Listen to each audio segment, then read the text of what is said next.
Now, this is a first installment of 5 spontaneous minutes on the subject of the right to die. It's a big subject, I can't do it justice in 5 minutes. But it's not that complicated, there's really no reason. It's just as simple as this: religious dogma polluting American law. That's all it is. The majority of people believe in angels and fluff and Pollyanna nonsense, and so they think they have a right to tell everybody else how they have to perceive what life means, because they know the answer, and the answer is Jesus or Mohammed or whatever. They think everybody else has to see that same answer, and if you don't see it their way, you're crazy. And it's just such an easy answer, such an easy, Jack Kevorkian is in jail for helping people do what they wanted to do, to help end their suffering. And that's a crime in this country. And that is just too disgusting for words. I mean, just how sick are you people? I mean, how insecure in your religion are you that you won't allow people to gracefully end their lives? You're going to just because your God tells you that you have to endure every disgusting, vomitous, putrid moment of your death, doesn't mean you have the right to impose that on everybody else who's rational enough to say, well, why should I die like an ass when I can die happy, gracefully, when I can be thinking the best about my life, when I can reflect on the best of my life and just peacefully pass on? No, we're not going to allow you to do that. We're going to horrify you. We're going to torment you. We're going to, it's so sadistic. And it's so pointless. My grandfather spent 15 years in a nursing home, didn't know who the hell he was. For what? Because you assholes thought that made sense.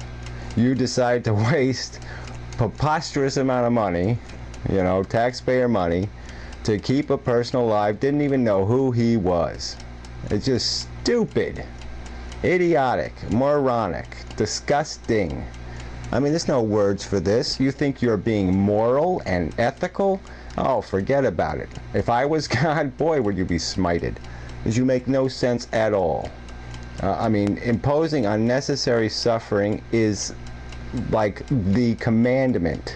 Commandments, you don't need 10 of them, you need one. You just don't do that. That's what we're trying to avoid. We're trying to eliminate suffering, not create it, not perpetuate it, not make it inevitable. It's just stupid.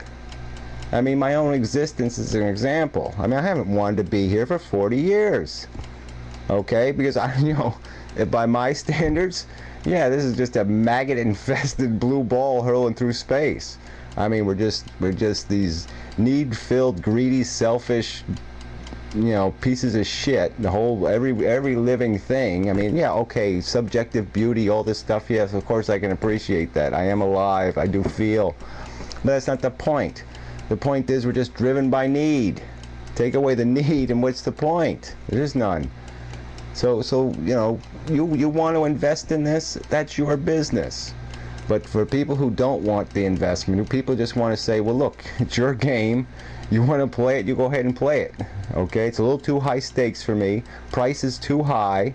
I don't want to play. I just like to gracefully get up and leave the table. And why should you prevent somebody from doing that?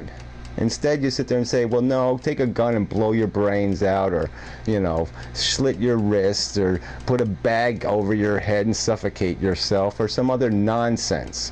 Some other crude, harsh, jump under a train. Come on. What is wrong with you people? And like I said, look at the economics of this. This is probably the biggest, most preposterous waste of resources there is. $1 trillion, I have the statistics here somewhere. Let's see. $1 trillion is 20,050,000 homes.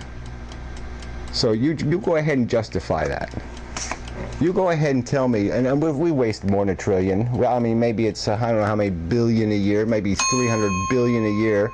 Well, let's say over 3 or 4 years, it's $1 trillion. So every 3 or 4 years, you throw in the garbage, you burn to the ground 20,050,000 homes. just because you want to make some moral point, because you want to say my God is God, because you're so damn insecure you just couldn't stand a world where the evil atheists and the evil agnostics get to have a graceful death. But you know, I see through you. You're not fooling me. It's all about what's in your selfish little heads, you know, because you've trapped yourself in your little dopey dogma. You know, you can't stand the fact that somebody else has a freedom you can't use. And that's what it's about. But I see through it. I see who you are. And you're not a nice person.